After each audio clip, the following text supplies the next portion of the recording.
Hey guys, welcome to my videos.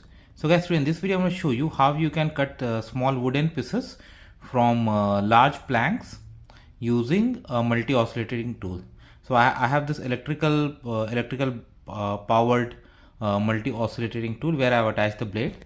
So just for the purpose of this video I have made some marks. Okay, so I'll try to cut this rectangle. It's not perfect, but I had tried to because I just made this mark using a utility line knife and my bare hands. Okay, now protections you should have proper shoes, gloves, and also like eye protection, because when an automated tool like this one moves, it generates a lot of particles, and at no point you want any of those particles get into your naked eyes. Okay, next is when you actually do it in your workshop. This is not a workshop garage, so that's why I placed it on floor, and I'll try to put weight on it so that it stays at place.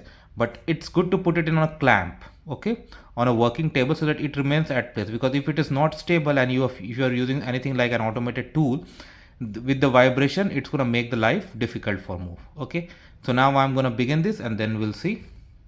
So first focus closely towards the edge, and before you even start, just move your tool around the edge so you get a slight idea how it moves. Okay,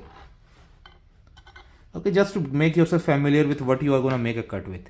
And then initially try to be wide at the angle, like try to cut somewhere here, so that not exactly at the corner, because what happens is it's going to move, like this is multi-oscillating node, so it's going to move in both directions.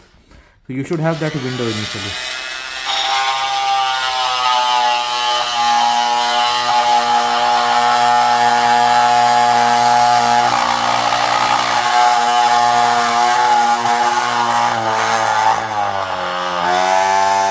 So guys, as you can see, with patience and consistency I have managed to do this.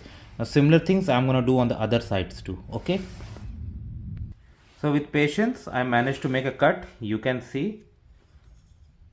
Okay, yeah, so with proper marking and clamping you can make wooden pieces curved. So this was just roughly done, but you got an idea, and with this you can practice too. So this is how it works, guys. Let me know what you feel about it. Thanks for watching this, and please subscribe to the channel. Thank you.